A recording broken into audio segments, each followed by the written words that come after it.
ये दुनिया बड़ी खराब है और बड़ी जलील है। इसमें अच्छाई भी है, भगवान का रूप भी है। ये तो मैं नहीं कहता कि भगवान का रूप नहीं है, तो इसमें कमियां कम है क्या, बुराइयां कम है क्या? एक से एक दुष्ट और एक से एक बेईमान दुनिया में भरे पड़े हैं। तो क्या करें फिर? दुष्टों के प्रति द्वेष नहीं बेटे, द्वेष करेंगे आप ही जल जाएंगे। ईर्षा से भी आप जल जाएंगे, फिर सोच से भी आप जल जाएंगे। इससे आप सामने वाले का जितना नुकसान करेंगे उससे ज्यादा अपना नुकसान कर लेंगे। एक तो दूसरे आदमी ने आपको नुकसान पहुंचाया, नुकसान नंबर 1, और एक आपने फिर नई बीमारियां शुरू और कर ली, डाह की, ईर्षा की, प्रशोध की, घृणा की। ये सारी की सारी चीजों को आप बनाए रखेंगे, फिर आप कैसे जिएंगे बताइए ना?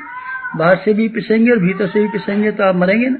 आप ऐसे मत, आप क्या करें फिर? बुराइयों को बर्दाश्त करें। नहीं, ये तो नहीं कहता बुराइयों को बर्दाश्त करें, आप बुराइयों से संघर्ष जरूर कीजिए। फिर संघर्ष करने का दूसरा तरीका है, कौन सा? वो तरीका है जो कि डॉक्टर इख्तियार करता है। किसके लिए? मरीज के लिए। मरीज के रोगों को मार डालने के लिए हरचंद कोशिश करता है, रोग बचने न पाए, विषाणु बचने न पाए, रक्त की प्रदूषण बचने न पाए, लेकिन रोगी को नुकसान न होने पाए। आप रोगी को नुकसान पहुंचाए बिना उसकी बुराइयों को दूर करने के लिए बराबर जद्दोजहद करते हैं। जब आप किसी व्यक्ति विशेष को हानि पहुंचाने की बात सोचते हैं तो वो द्वेष हो जाता है, और आप इसके दोषों को, दुर्गुणों को, कमियों को हटाने की बात सोचते हैं तब कोई दिक्कत नहीं पड़ती। आप ऐसे कीजिए। आपको एक और काम करना चाहिए, आपको आत्मनिर्भर होना चाहिए, अपने ऊपर डिपेंड कीजिए। क्या करें? बाहर के आदमियों से मत उम्मीदें कीजिए, मत विश्वास कीजिए, मत अविश्वास कीजिए। आप ये मान के चलिए कि उन्नति करेंगे तो हम ही करेंगे। किसी आदमी से आप आशा लगाए बैठे हैं, वो आदमी आपकी सहायता करेगा? क्यों आपकी सहायता करेगा? आस बिरानी जो करे जियत ही मर जाए, ये देहात की कथा है।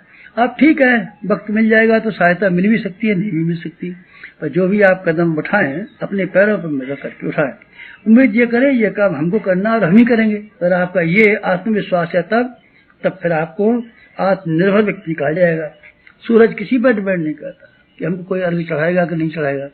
हवा किसी पर डिपेंड नहीं करती, किसी की अपेक्षा नहीं करती। चंद्रमा किसी की अपेक्षा नहीं करता, जमीन किसी की अपेक्षा नहीं करती, और आप किसी की अपेक्षा मत कीजिए। इसका अर्थ ये नहीं है कि आप सहयोगी जीवन न जिए, परस्पर मिलना जुलना न करें, विधेयात्मक चिंतन जिससे कि आदमी देवता बन जाते हैं। खराब आदमी है इसको हम अच्छा बनाएंगे, सज्जन बनाएंगे, ये क्यों नहीं सोचते? खराब आदमी है तो हम इसको मार डालेंगे, उसकी हत्या कर डालेंगे, ये क्यों सोचते? ये मत सोचिए। आप दृष्टिकोण को बदलिए ना। जो कुछ भी आपको पास मिला हुआ है वो कम नहीं है, बहुत मिला हुआ है। आप देखिए ना, जरा दूसरे जानवरों को देखिए, कीड़े मकोड़ों को देखिए ना, पशु पक्षियों को देखिए ना, कैसी घिनौनी और कैसी गरीबी थी और कैसी छोटी जिंदगी व्यतीत करते हैं। फिर आप क्यों ऐसी जिंदगी जिएंगे? भगवान ने तो आपको राजकुमार बनाया है ना, आपको बुद्धि दी है ना, आपको वाणी दी है ना, आपको हाथ पांव दिए है ना, आप तो घर में रहते हैं ना, आपको जीविका है, पहली तारीख को तनख्वाह मिल जाती है, रोटी खा लेते हैं ना। दूसरे जानवरों को देखिए, उन बेचारों को न कोई तनख्वाह है, न कोई नौकरी है, न कोई कपड़ा है, न कोई बोलने का ढंग है। इस सब के तुलना में आपको कितना मिला हुआ है, आप इस पर खुशी नहीं मना सकते, आप प्रसन्न नहीं हो सकते, आपके चेहरे पर मुस्कुराहट नहीं आ सकती कि जो हमारी वर्तमान परिस्थितियां हैं उसमें हमको पसंद रहने का हक। आप तो हमेशा अभावों को सोचते रहते हैं। अभावों को सोचने का अर्थ होता है नरक। अभावों को ध्यान में नहीं रखना चाहिए, उसको दूर नहीं करना चाहिए, ये मैं नहीं कहता हूँ। मैं तो ये कहता हूँ आप हमेशा अपने आप को अभावग्रस्त दरिद्र और कंगाल मानते बैठे रहेंगे तो आप दरिद्र और कंगाल ही रह जाएंगे। आप मत अपने आप को दरिद्र मानिए, मत अपने आप को कंगाल मानिए। फिर आप ये मान के चलिए कि आप देवता हैं। देवता हो गए तो देने में समर्थ हैं, आपके पास देने को बहुत है। जैसा पैसा हमारे पास कम है तो पैसा कौन मांग रहा है आपसे? और पैसा देकर के आप क्या भला करेंगे आदमी का? आप दूसरों को प्यार दीजिए, आप दूसरों को सम्मान दीजिए ना। देखिए सम्मान का दुनिया की कितनी प्यासी है। लोगों को प्रोत्साहन दीजिए ना। देखिए आपको प्रोत्साहन देकर के छोटे छोटे आदमी क्या से क्या बन सकते हैं। देने के लिए कुछ कम है क्या? आप मेहनत दे दीजिए, आप लोगों के लिए सहानुभूति दे दीजिए, देने के लिए कुछ भी कम नहीं है। आपके पास देने की अगर मनोवृत्ति हो तो आप कुछ भी दे सकते हैं।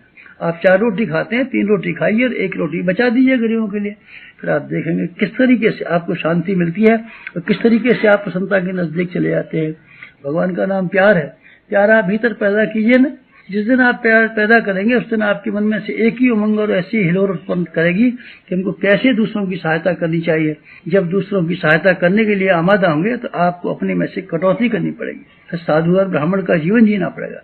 ब्राह्मण किफायतदार को कहते हैं, मितव्ययी को कहते हैं, अपरिग्रही को कहते हैं, स्वल्प संतोषी को कहते हैं। आप ब्राह्मण बनिए और भूदेव पृथ्वी की देवताओं में अपने नाम को लगा लीजिए। और संत किसे कहते हैं? परोपकारियों कहते हैं, लोकहित में लगे हुए आदमियों को भी कहते हैं। सत्प्रवृत्तियों में अपने आप को खपा देने वाले का नाम संत कहते हैं।